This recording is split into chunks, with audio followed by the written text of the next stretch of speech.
नया नाम लाए हैं बीआरएस, मतलब बीजेपी रिश्तेदार समिति। भ्रष्टाचार में आपके चीफ मिनिस्टर ने कोई कमी नहीं छोड़ी। समाज के हर सेक्टर से उन्होंने कुछ ना कुछ चोरी किया है। जो भी नरेंद्र मोदी जी चाहते हैं आपके चीफ मिनिस्टर उनके लिए कर देते हैं, क्योंकि नरेंद्र मोदी के हाथ में आपके चीफ मिनिस्टर का रिमोट कंट्रोल है। तेलंगाना में बीजेपी नहीं बची, खत्म हो गई। ऐसे हाईवे पे गाड़ी चलती है और चारों टायर पंचर हो गए। अब तेलंगाना में कांग्रेस पार्टी और बीजेपी की बी टीम के बीच में लड़ाई है।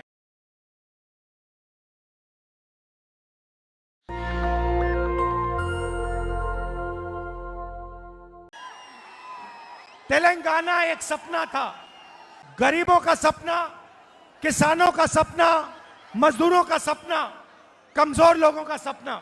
और 9 साल के लिए टीआरएस ने इस सपने को कुचलने का काम किया। आपने कोई सपना देखा था और टीआरएस ने कुछ और कर डाला। और अब टीआरएस पार्टी ने अपना नाम बदल दिया, नया नाम लाए हैं बीआरएस, मतलब बीजेपी रिश्तेदार समिति। चीफ मिनिस्टर सोचते हैं कि वो तेलंगाना के राजा हैं, कि तेलंगाना उनकी जागीर है, उनकी है। जो जमीन इंदिरा अम्मा ने और कांग्रेस पार्टी ने दलितों को, आदिवासियों को, गरीब लोगों को दी, वो जमीन टीआरएस वापस ले रहा है। मैं आपको कह रहा हूं, आपने ये सवाल भारत जोड़ो यात्रा में भी उठाया था। ये जमीन चीफ मिनिस्टर की नहीं है, ये जमीन आपकी है, ये आपका हक है। और ये जमीन जो आपकी है वो कांग्रेस पार्टी आपके हवाले करेगी। भ्रष्टाचार में आपके चीफ मिनिस्टर ने कोई कमी नहीं छोड़ी। कलेश्वरम प्रोजेक्ट में 1 लाख करोड़ रुपए उन्होंने लिया, छीना।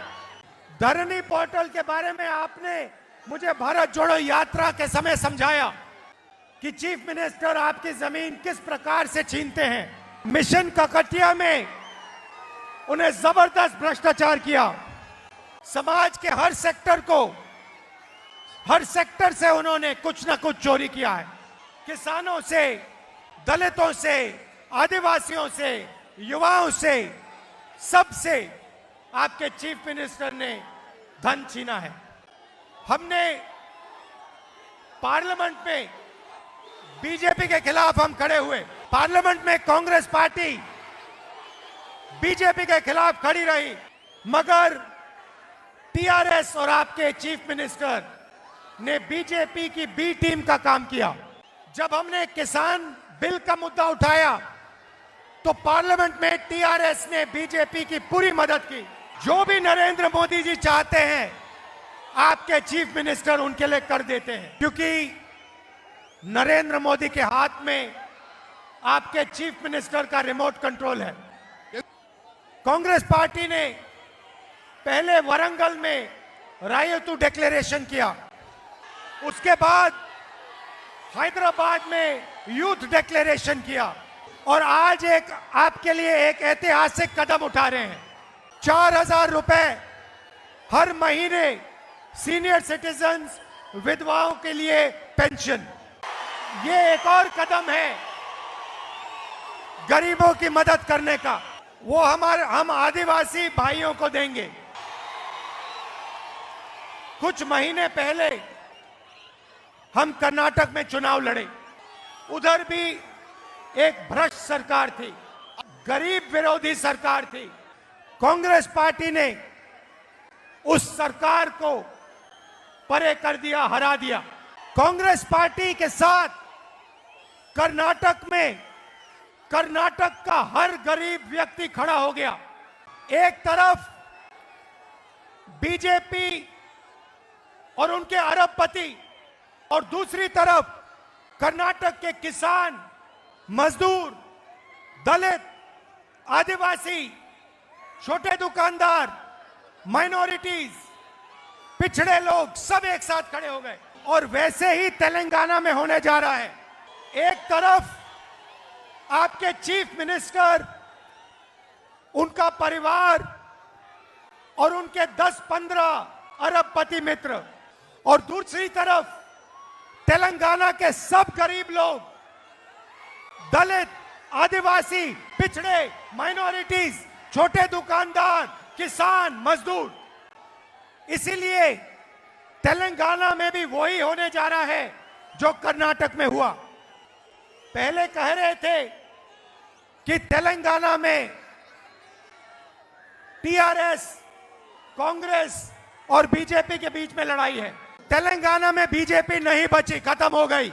उनको पता नहीं लगा, जैसे हाईवे पे गाड़ी चलती है और चारों टायर पंचर हो गए। अब तेलंगाना में कांग्रेस पार्टी और बीजेपी की बी टीम के बीच में लड़ाई है।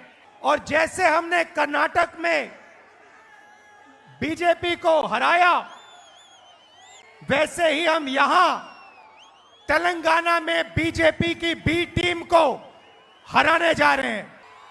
देखिए, विपक्ष की मीटिंग हुई, दिल्ली में विपक्ष की मीटिंग हुई और विपक्ष के नेताओं ने कहा कि कांग्रेस पार्टी मीटिंग में टीआरएस को बुलाना है। हमने विपक्ष को साफ कह दिया कि अगर टीआरएस इस मीटिंग में आएगी तो कांग्रेस पार्टी इस मीटिंग में नहीं आएगी। हमने कहा कि टीआरएस बीजेपी की बी टीम है, हम उसके साथ नहीं बैठेंगे, हम उसको तेलंगाना से हटाएंगे। बीजेपी की बी टीम से हम समझौता कभी नहीं कर सकते। मैं एक और बात कहना चाहता हूं, बहुत सारे ऐसे लोग हैं जो पहले कांग्रेस पार्टी को छोड़ गए। मैं आपको भी मैसेज देना चाहता हूं, आपके लिए हमारे दरवाजे खुले हैं। जो भी कांग्रेस पार्टी के विचारधारा का आदमी है, उसके लिए हमारे दरवाजे खुले हैं। जो बीजेपी और टीआरएस के विचारधारा का आदमी है, उससे हमारा कोई लेना देना नहीं है। और तेलंगाना को एक और बात समझनी चाहिए, तेलंगाना के युवाओं को एक और बात समझनी चाहिए। जो केसीआर जी ने भ्रष्टाचार किया, उसके कारण नरेंद्र मोदी का दबाव उन पर है। स्कैम में जो भ्रष्टाचार किया, वो सब एजेंसीज को मालूम है। इसीलिए मैंने कहा कि टीआरएस बीजेपी की बी टीम है, और उन्होंने ये बात मान ली और अपना नाम बदल दिया। बीआरएस का मतलब बीजेपी रिश्तेदार समिति, और इनको हम यहां से हरा के दिखाएंगे। कांग्रेस पार्टी के कार्यकर्ताओं से कहना चाहता हूं, आप हमारी रीढ़ की हड्डी हो और आप टीआरएस को बहुत आसानी से हरा सकते हो। आप में इतनी शक्ति है, आपने कर्नाटक में अपनी शक्ति दिखाई, अब यहां तेलंगाना में अपनी शक्ति दिखाओ। दिल से आपका धन्यवाद। और एक बार फिर, आपने इतना प्यार दिया, यात्रा के समय इतना प्यार दिया, इसके लिए दिल से धन्यवाद। बीजेपी का काम नफरत फैलाना, कांग्रेस पार्टी का काम मोहब्बत फैलाना। जैसे मैंने यात्रा में कहा था, नफरत के बाजार में मोहब्बत की दुकान खोलनी है। नेशनल दस्तक की आपसे गुजारिश है कि अगर इसको बचाना चाहते हैं तो नेशनल दस्तक को सब्सक्राइब करने के लिए रेड कलर के सब्सक्राइब बटन को दबाएं, फिर बेल आइकन की घंटी दबाएं। नेशनल दस्तक को बचाने के लिए बहुत जरूरी है कि हर खबर को शेयर करें, लाइक करें, कमेंट जरूर करें।